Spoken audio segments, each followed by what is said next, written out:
अभी तक हम लोगों ने बेसिडियोमाइसिट्स का देखा। बेसिडियोमाइसिट्स मोस्टली क्या होता है, पैरासाइट्स होता है या दूसरे प्लांट को ये हार्म करेगा क्या नाम है बेसिडियोमाइसिट्स। तो बेसिडियोमाइसिट्स में हम लोगों ने देखा जो बेस्ट एग्जाम्पल था उसका एक एगरिकस था जो कि मशरूम के नाम से एडिबल मशरूम भी उसको बोलते हैं, और दूसरा क्या था पक्षियां जिसको रस्ट बोलते हैं। ठीक है, तो जितने भी डिजीज काउज करने वाले फंजाई होते हैं उसको किस पे रखा गया है, बेसिडियोमाइसिट्स में रखा गया है। ठीक है, तो वो चौथा था। पांचवा है ड्यूटेरोमाइसिट्स। ड्यूटेरोमाइसिट्स जो होते हैं ये चूंकि जो भी अननोन फंजाई होते हैं, जो भी जिसके बारे में हम लोग डिस्क्राइब नहीं कर सकते हैं, उसको क्या रखा जाता है ड्यूटेरोमाइसिट्स में। चूंकि ड्यूटेरोमाइसिट्स में ऐसे फंजाई को रखा जाता है जिसका सेक्सुअल रिप्रोडक्शन जिसमें एब्सेंट होगा। इसका मतलब ये हुआ कि उस फंजाई में सेक्सुअल रिप्रोडक्शन नहीं होगा, सिर्फ एसेक्सुअल रिप्रोडक्शन होगा। और जैसे ही उसका सेक्सुअल रिप्रोडक्शन पता चल गया, तो सेक्सुअल रिप्रोडक्शन जैसे ही पता चलेगा उसको या तो एस्कोमाइसिट्स में ट्रांसफर कर दिया जाएगा या बेसिडियोमाइसिट्स में ट्रांसफर कर दिया जाएगा। और ये डिपेंड करेगा कि उसका कैरेक्टरिस्टिक यानी जो सेक्सुअल रिप्रोडक्शन है वो एस्कोमाइसिट्स से मैच कर रहा है या बेसिडियोमाइसिट्स से मैच कर रहा है। चूंकि इसमें सेक्सुअल रिप्रोडक्शन एब्सेंट होता है और इसका चूंकि कोई स्पेसिफिक ग्रुप नहीं होता है, इसीलिए इसको क्या बोला जाता है, इम्परफेक्ट फंजाई। यानी ड्यूटेरोमाइसिट्स का दूसरा नाम है इम्परफेक्ट फंजाई। यानी यहां से क्वेश्चन नीट में पूछा जा चुका है, इम्परफेक्ट फंजाई किस ग्रुप में रखा जाता है या किसको कहते हैं, दैट इज ड्यूटेरोमाइसिट्स को। क्लियर। अब चूंकि इम्परफेक्ट फंजाई इसलिए कहा जाता है बिकॉज ओनली एसेक्सुअल या वेजिटेटिव फेज आर नोन। यानी ऐसे फंजाई का सिर्फ एसेक्सुअल या वेजिटेटिव फेज के बारे में हमारे जानकारी है, लेकिन दूसरे टर्म में कह सकते हैं sexual reproduction completely absent. Direct question ही उठा देगा कि which group have not sexual reproductive phases, यानी sexual reproduction is completely absent in which group of fungi, that is called imperfect fungi या ड्यूटेरोमाइसिट्स। क्लियर। अब आगे चलते हैं।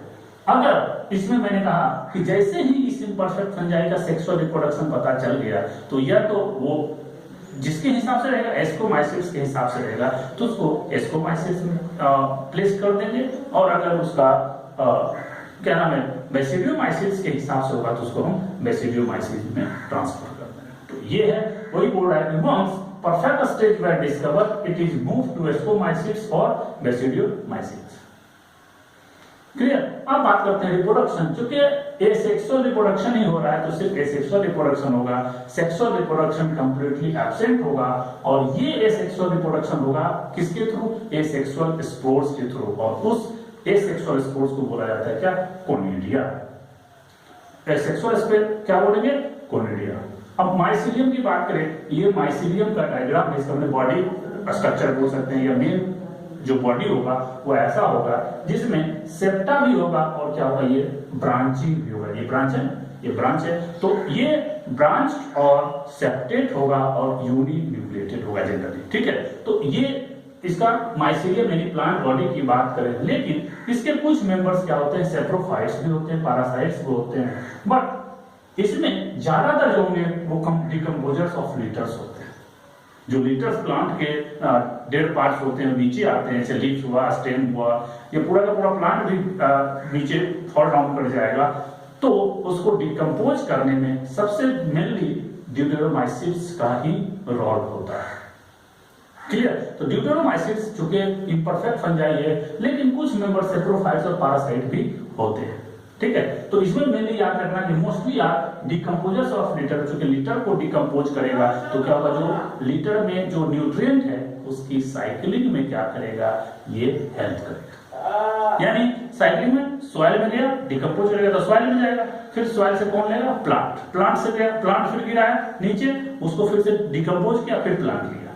तो इस तरह से साइक्लिंग, न्यूट्रिएंट साइक्लिंग चलती रहती है, और इसमें जो रोल प्ले करता है वो है ड्यूटेरोमाइसिट्स।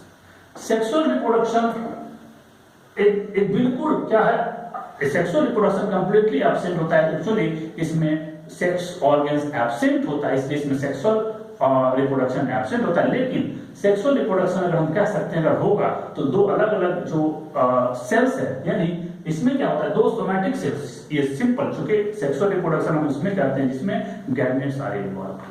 लेकिन सेक्सुअल रिप्रोडक्शन इसमें जो होगा वो सिर्फ सिंपली दो सोमैटिक सेल्स आएगा, फ्यूज करेगा, फ्यूजन होकर जाइगोट बनाएगा और उसमें क्या होगा, मेयोटिक डिवीजन के बाद फिर से वो चार अलग अलग माइसीलियम बना देगा।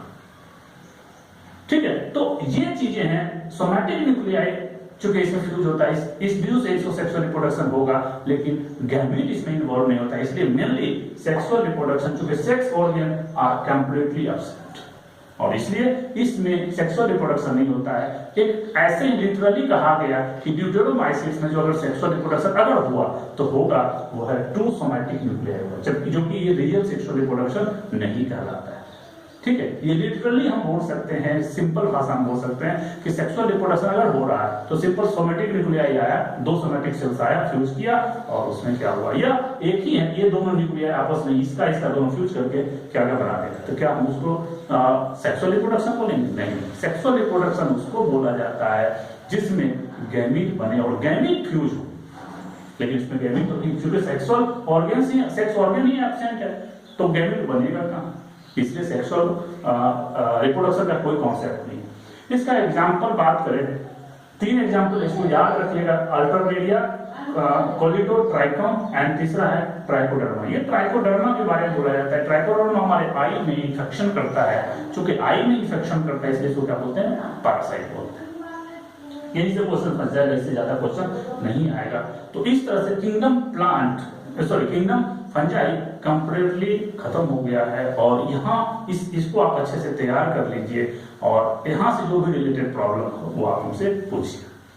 ठीक है, तो अब आगे करते हैं। दूसरा जो किंगडम है, जो छोटा छोटा डिस्क्रिप्शन अभी इस चैप्टर में दिया गया है, किंगडम प्लांटेई का और किंगडम एनिमेलिया का, जो कि बाद में बड़े बड़े चैप्टर में दिया गया है, किंगडम प्लांटेई, किंगडम एनिमेलिया। तो हम लोग उसको लास्ट में डिस्कस करेंगे, लेकिन एक ब्रीफ डिस्कशन हम लोग यहाँ पे कर लेते हैं किंगडम प्लांटेई के बारे में। किंगडम प्लांटेई में उसको रखा गया है जिसमें जो एक तो यूकैरियोटिक होगा, दूसरा जो ग्रीन एंड फोटोसिंथेटिक होगा। फोटोसिंथेटिक तो हम लोग मोनेरा में भी देख रहे थे, ब्लू ग्रीन एल्गी को, जिसको ब्लू ग्रीन बैक्टीरिया बोलते थे। लेकिन चूंकि उसमें क्लोरोफिल जो होता है, मेनली स्पेशली क्लोरोफिल जो है, ग्रीन पिगमेंट जो मेनली जो है वो एब्सेंट होता है। तो यहाँ पे स्पेशली इसमें जो है ये यूकैरियोटिक, वो क्या था, प्रोकैरियोट था। ये यूकैरियोटिक क्लोरोफिल कंटेनिंग ऑर्गेनिजम्स होता है और चूंकि इसमें ये होता है और इसको कॉमनली प्लांट्स कहा जाता है। इसमें वैसे ग्रुप को हटा दिया जाएगा एक्सेप्ट सम एल्गी, जैसे डायटम्स एंड डिनोफ्लैजिलेट्स। ये क्या है, ये दोनों प्रोटिस्ट का एग्जांपल है। तो डिनोफ्लैजिलेट्स एंड डायटम्स को क्या होता है, यहां से हटा दिया जाता है, क्योंकि इसमें जो ये यूकैरियोट्स जो होंगे, क्लोरोफिल इसमें जो होगा वो क्लोरोफिल में जो होता है ग्रीन पिगमेंट वो इसमें एब्सेंट होता है। ठीक है, तो ये प्लांट्स जो है, किंगडम प्लांटेई में जनरली जो ग्रीन प्लांट्स है, जो फोटोसिंथेसिस एफिशिएंटली कर सकता है और जो यूकैरियोटिक होगा, उसको इस ग्रुप में रखा जाता है किंगडम प्लांटेई में। इसमें कुछ ऐसे प्लांट होते हैं जो ऑटोट्रॉपिक होते हैं, कुछ हेटेरोट्रॉपिक होते हैं। हेटेरोट्रॉपिक मतलब कंप्लीटली हेटेरोट्रॉपिक नहीं, उसको बोलते हैं पार्शियल हेटेरोट्रॉपिक। इसीलिए टर्म यूज किया गया पार्शियली हेटेरोट्रॉपिक। पार्शियली हेटेरोट्रॉपिक का मतलब ये हुआ, हेटेरोट्रॉप मतलब एनिमल जो दूसरे ऑर्गेनिजम्स के ऊपर डिपेंड करे फूड के लिए, शेल्टर के लिए, that is called the completely heterotrophs. लेकिन पार्शियल हेटेरोट्रॉप है कि कोई ऐसा प्लांट है जो किसी प्लांट के ऊपर डिपेंड कर रहा है, लेकिन वो अपना ज्यादातर काम जो है, वो ज्यादातर काम है, जैसे कि फोटोसिंथेसिस तो कर लिया, जो उसको मेन चीज चाहिए। अब फोटोसिंथेसिस तो कर लिया, लेकिन सॉइल से न्यूट्रिएंट वो नहीं ले पा रहा है, क्योंकि उसका रूट सही नहीं है, या वो ऐसा कंडीशन है कि फोटोसिंथेसिस तो कर सकता है, लेकिन वो क्या है, उसका स्टेम उतना बड़ा नहीं है जो कि सनलाइट के पास पहुंच सके। जैसे डेंस फॉरेस्ट जहां पे है, बहुत घना जंगल है, तो घने जंगल में जो छोटे छोटे नीचे में जो देखते हो लता टाइप का जो प्लांट्स होता है, वो क्या होता है, दूसरे प्लांट का हेल्प लेकर के कहां पहुंच जाता है, सरफेस पे, और वहां पे उसको सनलाइट मिलता है और वो क्या करता है, अपना भोजन खुद बना लेता है, वो फोटोसिंथेसिस कर लेता है। लेकिन अब खुद नहीं पहुंचा, वो किसी प्लांट का हेल्प लेके पहुंचा है, इसीलिए उसको क्या बोला जाता है, पार्शियली ऑटोट्रॉप्स या पार्शियली हेटेरोट्रॉप्स। अब इसी में कुछ ऐसे प्लांट्स होते हैं जो क्या होते हैं, दूसरे प्लांट के ऊपर भोजन के रूप में डिपेंड रहता है, फोटोसिंथेसिस करेगा नहीं करेगा, लेकिन वो क्या करेगा, उस प्लांट के अंदर में अपना रूट या अपना स्टेम घुसा देगा। उस जो स्ट्रक्चर उस प्लांट के जाइलम या फ्लोएम तक पहुंचा दे, चुके फ्लोएम से ही भोजन आता है। अब उसने क्या किया, अपना जो ऑर्गन्स है वो घुसा दिया कहां तक, फ्लोएम तक, और फ्लोएम भोजन आता है। उसने क्या किया, वहां से भोजन डायरेक्टली एब्जॉर्ब कर लिया, और डायरेक्टली एब्जॉर्ब कर लिया उस ऑर्गन को जिसके थ्रू जो पेनिट्रेट किया है प्लांट में, उसको बोला जाता है हॉस्ट्रिया। क्या बोला जाता है, हॉस्ट्रिया। ठीक है, तो अभी हम लोग इसको डिस्कस करेंगे। तो ये एग्जांपल अगर बात करें पार्सली हेटेरोट्रोफ का, तो दो तरह का होता है, एक इंसेक्टिवोरस प्लांट जो इंसेक्ट को खाता है, मेनली ऐसा प्लांट वैसे रीजन में ग्रो करता है जहां पे नाइट्रोजन की कमी होती है। तो इंसेक्ट को क्या करेगा, इसका बेस्ट एग्जांपल क्या है, bladder bird and Venus flytrap. Venus flytrap में क्या होता है, इस तरह से होगा, इसको पिचर प्लांट भी बोला जाता है। ठीक है, वीनस फ्लाईट्रैप को पिचर प्लांट बोला जाता है, घड़ा के जैसा होगा, ऐसे स्ट्रक्चर वाइज फ्लैट होगा। इसके अंदर जैसे ही इंसेक्ट आया बंद हो जाएगा, और जैसे ही बंद होगा तो इसके नीचे इंसेक्ट मर जाएगा, और इंसेक्ट में जो नाइट्रोजन है उसका ये इस्तेमाल करके ग्रो करता है। तो ये दोनों एग्जांपल से इंसेक्टिवोरस प्लांट का। एक होता है पैरासिटिक प्लांट। पैरासिटिक प्लांट में मैंने कहा कि एक प्लांट दूसरे प्लांट के फ्लोएम तक क्या होता है, एक ऑर्गन्स या एक स्ट्रक्चर को पेनिट्रेट करता है, दैट स्ट्रक्चर इज कॉल्ड हॉस्ट्रिया। ये हॉस्ट्रिया के थ्रू क्या करता है, वो सक कर लेता है वहां से सारा न्यूट्रिएंट्स, और इसका सारा काम चल जाता है। तो ये क्या हुआ, पार्शियली हेटेरोट्रोफ। कुछ जरूरी चीजें जो उस प्लांट से लिया, बाकी काम ये अपना खुद करेगा, जैसे absorption of water, minerals, soil से ये खुद करेगा, लेकिन प्लांट से वो क्या करेगा, जो फूड है वो डायरेक्टली ले लेगा। तो ये हो गया तुम्हारा क्या, ये पार्शियली हेटेरोट्रोफ। लेकिन मेनली जो प्लांटेम आता है, वो प्लांट सेल जो होगा वो यूकैरियोटिक स्ट्रक्चर होगा, और इसमें prominent chloroplast and cell wall होगा, और ये सेल वॉल सेलुलोज का बना होता है, जिसकी वजह से ये कॉन्ट्रैक्शन नहीं कर पाएगा, कॉन्ट्रैक्ट नहीं करेगा, यानी ये जल्दी बर्स्ट नहीं करेगा, ये सेल जल्दी डिस्ट्रॉय नहीं होता है। यही वजह होता है कि प्लांट की लाइफ ज्यादा होती है, क्योंकि सेल वॉल होती तो वो सेल ना तो जल्दी बर्स्ट करेगा ना तो कॉन्ट्रैक्ट करेगा, जिसकी वजह से वो ज्यादा दिनों तक सर्वाइव कर सकता है। इसमें पूरे प्लांटेम में, किंगडम प्लांटेम में 5 सब क्लासेस को रखा गया है। इसमें ग्रीन एलगी, पहला ग्रीन एलगी का जब डेवलपमेंट हुआ तो ब्रायोफाइट्स, ये सक्सेशन बता रहा है कि एक प्लांट आया, सबसे पहले ग्रीन एलगी आया, ग्रीन एलगी जब धीरे धीरे आगे बढ़ा तो वो ब्रायोफाइट्स में कन्वर्ट हुआ, ब्रायोफाइट्स जब एडवांस हुआ तो टेरिडोफाइट्स में कन्वर्ट हुआ। तो ये तीनों जो ग्रीन एलगी, ब्रायोफाइट, टेरिडोफाइट्स, ये इसको बोला जाता है क्रिप्टोगेम्स। क्रिप्टोगेम्स मतलब होता है क्या, जिसमें सीड नहीं होता है, यानी सीडलेस प्लांट। इसमें सीड की कहीं जरूरत नहीं होगी, ना सीड बनेगा ना कोई उस तरह की बात हो। ठीक है, और जैसे जैसे हम आगे बढ़ते जाएंगे सेक्सुअल रिप्रोडक्शन एडवांस होता जाएगा, यानी सबसे एडवांस सेक्सुअल रिप्रोडक्शन एंजियोस्पर्म में होता है, और सबसे कम, ये सबसे प्रिमिटिव टाइप का जो सेक्सुअल रिप्रोडक्शन होगा वो ग्रीन एलगी में होता है। ये यूं कर सकते हैं कि जैसे जैसे हम आगे बढ़ते जाएंगे ये सेक्सुअल रिप्रोडक्शन कम होता जाएगा, सेक्सुअल रिप्रोडक्शन बढ़ता जाएगा। ठीक है, तो ए सेक्सुअल रिप्रोडक्शन सबसे बढ़िया ग्रीन एलगी में होता है, और सेक्सुअल रिप्रोडक्शन सबसे बढ़िया एंजियोस्पर्म होता है। ये टोटल 5 ग्रुप्स में टोटल प्लांट किंगडम को डिवाइड किया गया है on the basis of size, shape, structure, sexual reproduction. तो इसके बेसिस पे क्या होगा, टोटल 5 क्लास, सीड बियरिंग और नॉट सीड बियरिंग। तो ये 3 जो है ग्रीन एलगी, ब्रायोफाइट, टेरिडोफाइट, इसमें सीड नहीं होता है, और इसलिए इसको बोलते हैं हेटेरोगेम्स। जिम्नोस्पर्म्स को इसको क्या बोला जाता है, जिम्नोस्पर्म एंड एंजियोस्पर्म को क्या बोला जाता है, थेनिडोगेम्स, इसी को क्या बोला जाता है, स्पर्मेटोफाइट्स। स्पर्मा मींस होता है सीड। तो यानी gymnosperm and angiosperm are seed bearing plants, इसमें सीड होते हैं, जिसका हम लोग प्लांटेम में डिटेल में स्टडी करेंगे। ठीक है, अब बात करते हैं किंगडम प्लांटेम में जो भी आएगा, प्लांटेम में जो ग्रुप है इसमें जितने भी स्पीशीज होंगे उसमें लोकोमोशन नहीं होगा, लैक्स लोकोमोशन, कोई प्लांट नहीं चलेगा। इसमें जो मेनली होगा mostly photosynthetic autotroph. Photosynthetic autotroph मतलब खुद वो फोटोसिंथेसिस करेगा और अपना भोजन ग्लूकोज खुद बनाएगा, और इकोलॉजिकल टर्म में बोला जाए दिस इज प्राइमरी प्रोड्यूसर, यानी उस पूरे अर्थ पे जो सबसे पहला भोजन बनाने वाला अगर कोई ऑर्गेनिज्म है वो है प्लांट। बाकी सारा ऑर्गेनिज्म उसके ऊपर डिपेंड करता है, जैसे हेटेरोट्रॉफ है वो उसी को खाएगा प्लांट और फिर जाके वो सर्वाइव करेगा। तो इसीलिए इसको क्या बोला जाता है, प्राइमरी प्रोड्यूसर। ये सनलाइट को कैच करता है, फोटोसिंथेसिस करता है और ये क्या बनाता है, फूड बनाता है, इसलिए इसको क्या बोला जाता है, प्राइमरी प्रोड्यूसर। क्लियर। अब बात करें लाइफ साइकिल का। इसकी लाइफ साइकिल 2 फेज में होता है। पहला फेज है गैमेटोफाइट जो हैप्लॉइड होता है, दूसरा जो होता है स्पोरोफाइट। तो ये गैमेटोफाइट जो होता है ये क्या होता है कि चूंकि इसका लेंथ और यानी हैप्लॉइड और डिप्लॉइड का जो लेंथ होता है और ये फेज में हो सकता है, मान लीजिए सपोज कीजिए हैप्लॉइड है, गैमेटोफाइट की बात करें तो गैमेटोफाइट का जो फेज है वो कौन ज्यादा है या कौन कम है, यानी हैप्लॉइड ज्यादा है कि डिप्लॉइड ज्यादा है। मान लीजिए हम पूरा लाइफ साइकिल बात करें इस तरह से, तो आप मान लीजिए देखेंगे कि क्या हुआ इस तरह से। मान लीजिए अगर n बड़ा है 2n छोटा है तो इसको अलग अलग टर्म डिफाइन करते हैं। तो इसी तरह से जो इसका लाइफ साइकिल है, लेंथ है, ये अलग अलग हो सकता है। n ज्यादा 2n छोटा, 2n ज्यादा n छोटा। तो ये हो सकता है या फ्री लिविंग में हो सकता है या डिपेंडेंट ऑन अदर्स, यानी ये हैप्लॉइड इसके ऊपर डिपेंड कर सकता है या ये डिप्लॉइड इसके ऊपर डिपेंड कर सकता है या दोनों अलग अलग भी हो सकते हैं। इस तरह से ये चूंकि पांचों ग्रुप अगर हम देखेंगे डिटेल में किंगडम प्लांटेई में तो वहां पे देखेंगे कुछ फेजेस अलग भी होते हैं, कुछ फेजेस बड़े होते हैं, यानी हैप्लॉइड बड़ा होता है, किसी में डिप्लॉइड बड़ा होता है। तो इसके बेसिस पे हम लोग उसको अलग अलग कैटेगरी में बांटे हैं।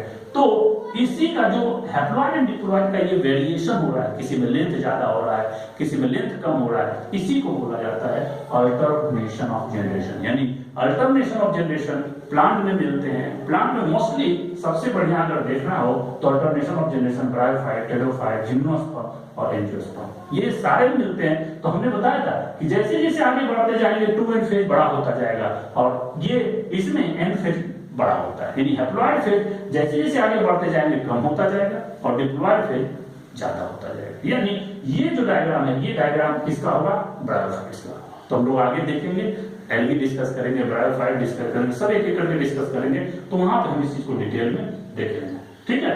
अब ये हो गया पूरा प्लांट का ब्रीफली डिस्कस हम लोग कर दिए। अब हम लोग बात करते हैं किंगडम एनिमेलिया का। किंगडम एनिमेलिया में इसमें क्या है, ये वैसा इसमें सारा एनिमल्स को रखा गया है जो प्रोटिस्टा में नहीं रखा गया, यानी प्रोटिस्टा में इससे निकाल के, चूंकि जो यूनिसेलुलर एनिमल्स होंगे उसको कहाँ रख दिया गया है, प्रोटिस्टा में रख दिया गया है। और वो प्रोटिस्टा के अलावा जो एनिमल्स बचेगा उस किसमें रखा गया, किंगडम एनिमेलिया। ये मल्टी सेलुलर यूकैरियोट्स है, क्योंकि प्रोटिस्टा में यूनिसेलुलर यूकैरियोट्स था, ये क्या है मल्टी सेलुलर यूकैरियोट्स। और ये मेनली जो इसमें सबसे इंपॉर्टेंट पॉइंट है ये हेटेरोट्रॉपिक मोड ऑफ न्यूट्रिशन, यानी ये पूरी तरह से हेटेरोट्रॉप होता है, दूसरे के ऊपर डिपेंड करता है भोजन के लिए, वहीं से ये भोजन लेता है, अपना ये भोजन खुद नहीं प्रिपेयर करता है। ठीक है। तो इसी हेटेरोट्रॉपिक मोड ऑफ न्यूट्रिशन को बोला जाता है होलोजोइक टाइप ऑफ न्यूट्रिशन। ठीक है। तो इसको और हम आगे में डिस्कस करेंगे, जब हम लोग डाइजेशन पढ़ेंगे तो वहां पर हम लोग डिटेल में डिस्कस करेंगे कि होलोजोइक में क्या क्या होता है, टाइप ऑफ न्यूट्रिशन क्या होता है, उसमें पैरासिटिक न्यूट्रिशन होता है, उसमें क्या बोलते हैं क्या नाम है तुमको, सेप्रोजोइक न्यूट्रिशन होता है, और भी बहुत सारे टाइप के, सेप्टिवोरस होता है, कार्निवोरस होता है, ये सारे उसमें आते हैं। ठीक है। तो खैर इसमें देख लेते हैं, ये जो है किंगडम एनिमेलिया ये अपना ये जो कंप्लीटली हेटेरोट्रॉप होता है, इसीलिए ये डायरेक्टली और इनडायरेक्टली किसके ऊपर डिपेंड करता है, प्लांट्स के ऊपर डिपेंड करेगा। और इसमें well developed control and coordination mechanism होता है। कंट्रोल एंड कोऑर्डिनेशन मतलब नर्वस सिस्टम वेल डेवलप्ड होता है, इसमें केमिकल कोऑर्डिनेशन वेल डेवलप्ड होता है। तो इसी को क्या बोला जाता है, well developed control and coordination mechanism. ठीक है। अब हम बात करते हैं कि ये मोस्टली फ्री लिविंग पैरासाइट या सिम्बियोटिक हो सकते हैं और इट शो ग्रेटेस्ट डाइवर्सिटी। यहां से क्वेश्चन आया कि एनिमेलिया ग्रुप जो है वो सबसे ज्यादा डाइवर्सिटी शो करता है। तो ये हमारा सारा खत्म हो गया ये इस चैप्टर में। अब जो इसका थोड़ा सा पार्ट बचा है वायरस, वायरॉइड और उसका कुछ पार्ट, उसको हम लोग डिस्कस करके इस चैप्टर को खत्म करना है। ओके। हम लोगों ने डीप डिस्कशन क्या किया था, प्लांट का और एनिमल का कर लिया था। अब हम लोग देखते हैं virus, viroid, prions and lichens. इसका एक एक करके हम लोग स्टडी करेंगे। पहले हम लोग वायरस देखेंगे, फिर उसके बाद वायरॉइड्स, फिर prions and then lastly lichens करके ये चैप्टर खत्म कर देंगे। तो वायरस की बात करें तो वायरस का जो मीनिंग होता है, एक्चुअली वायरस का जो मीनिंग होता है वो होता है वेनम और पॉइजन। यानी वेनम में जो स्नेक्स निकालता है उसके उससे वेनम निकलता है, इसको जहर भी बोलते हैं हिंदी में, विष बोलते हैं उसको हिंदी में। तो जो विष है, तो वायरस का मतलब होता है वेनम और पॉइजनस फ्लूइड। इसको ये मीनिंग देने वाले साइंटिस्ट यानी वायरस नोमेनक्लेचर करने वाले साइंटिस्ट जो थे वो थे पास्चर्स।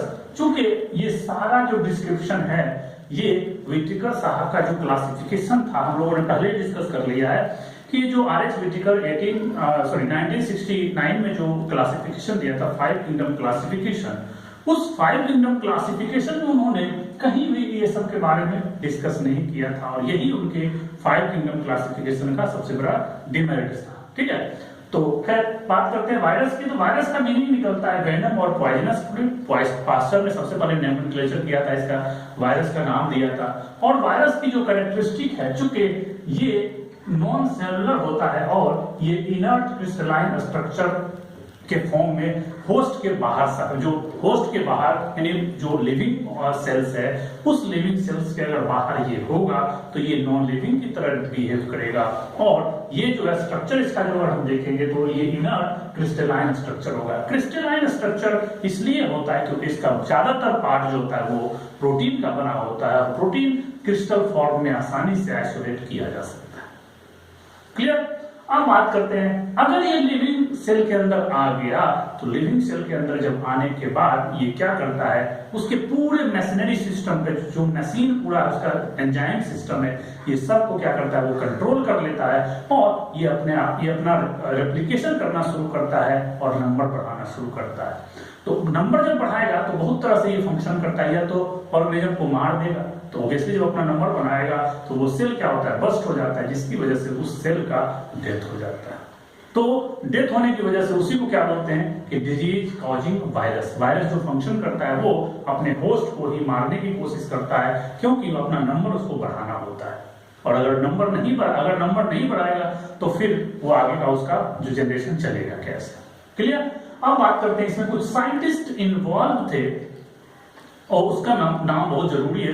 तीन चार साइंटिस्ट हैं इसमें, मेनली 4 साइंटिस्ट इसमें इन्वॉल्व होते हैं। पहला साइंस आता है एडोल्फ मेयर का। इन्होंने सबसे पहले वायरल डिजीज को देखा था, उसका नाम था टोबैको मोज़ेक वायरस। उस टोबैको मैंने वायरल डिजीज सबसे पहले प्लांट में डिस्कस करने वाले साइंटिस्ट का नाम था फर्स्ट डिस्कवर वायरल डिजीज, और वो डिजीज था क्या, टीएमबी। इनको पता नहीं था लेकिन उन्होंने ये बताया कि ये वायरल डिजीज है। सबसे पहले डिस्कस करने वाले कौन थे, एडोल्फ मेयर। पहला क्वेश्चन यहीं से राइज किया हुआ है, नीट में भी क्वेश्चन आया हुआ है, कई बार पूछा गया है।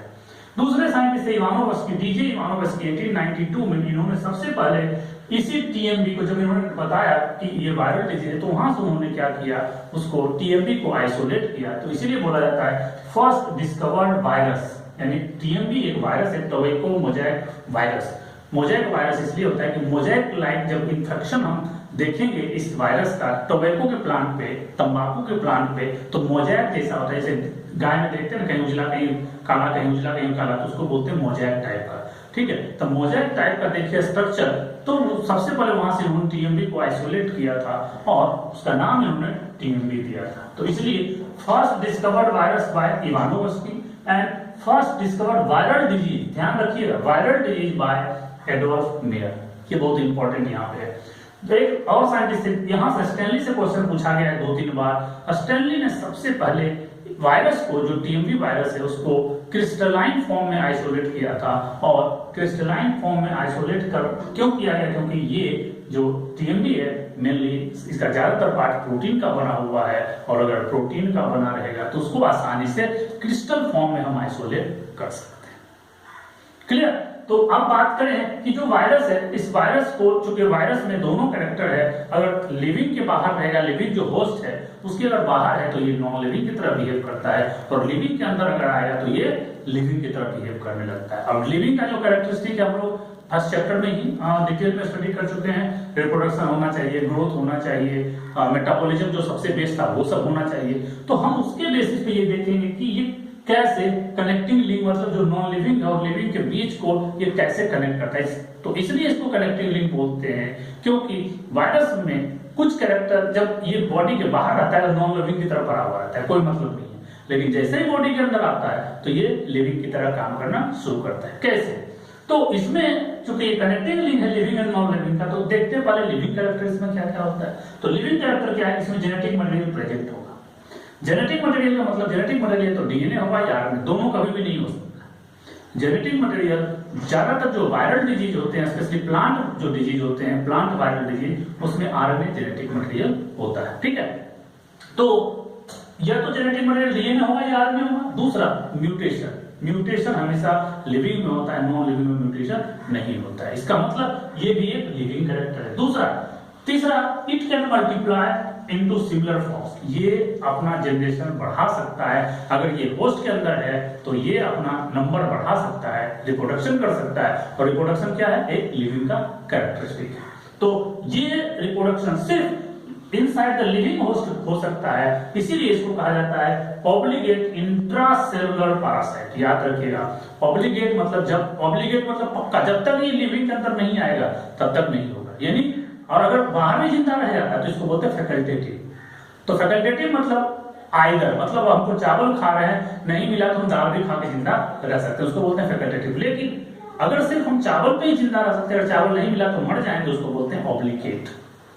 ओके, तो ऑब्लिगेट ये है और सिर्फ लिविंग होस्ट पे जिंदा रह सकता है, किसी और पे ये जिंदा नहीं रह सकता है। तो चूंकि ये सारा काम जो हो रहा है ये पूरा लिविंग का, तो ये डिपेंडेंट मेटाबॉलिज्म शो करता है।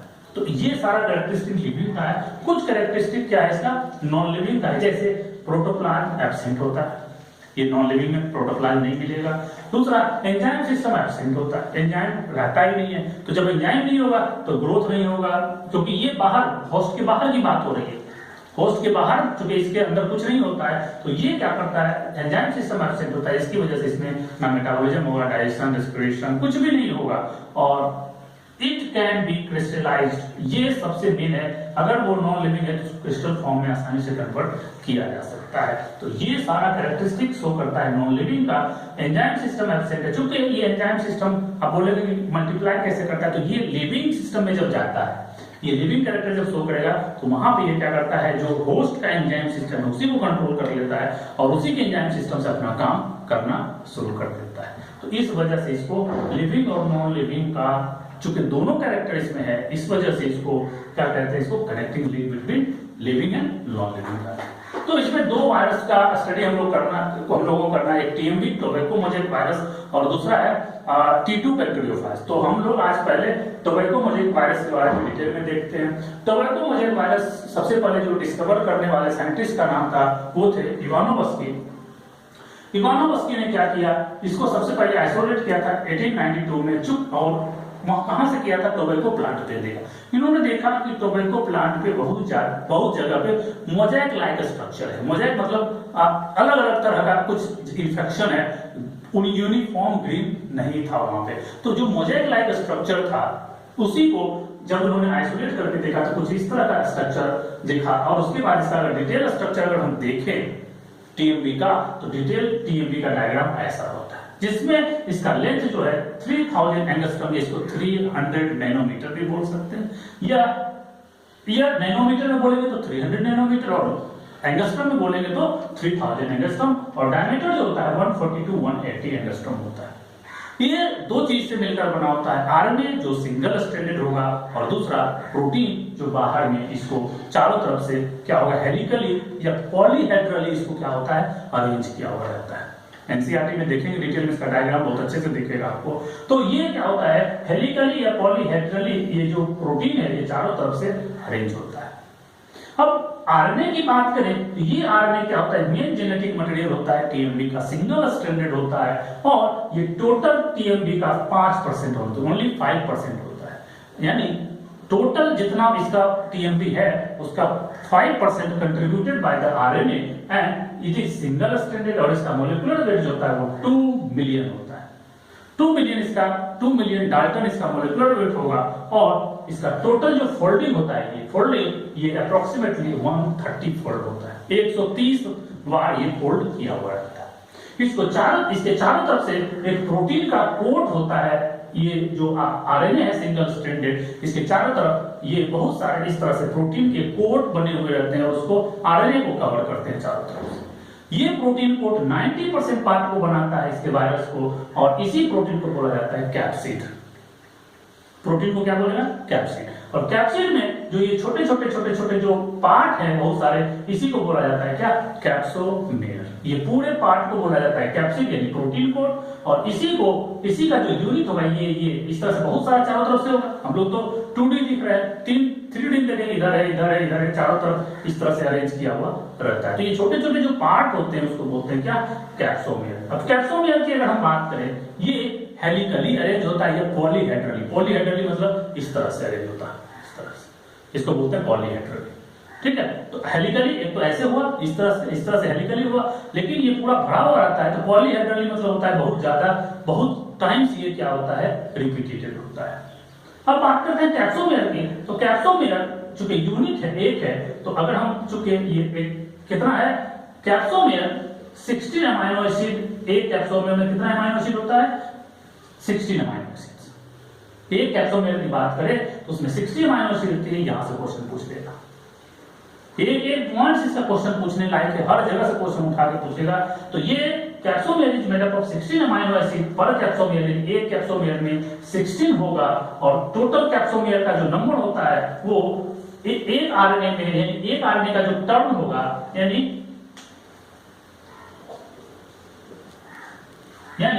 15 to 16 कैप्सोमेयर पर आरएनए टर्न, यानी एक बार टर्न लेगा जब आरएनए, उतना में 15 to 16 कैप्सोमेयर मिलेगा। यानी अगर टोटल कैलकुलेट करें तो कितना है, 15 अगर करें तो टोटल राउंड करना है 130, तो 130 into 15 करेंगे तो आएगा 1950, और अगर 16 से मल्टीप्लाई करेंगे तो आएगा 2080, यानी अप्रोक्सीमेट इसको 2100 इसको मान के चल सकते हैं कि 100 कैप्सोमेयर्स प्रेजेंट होते हैं इस पूरे टीएमबी वायरस में।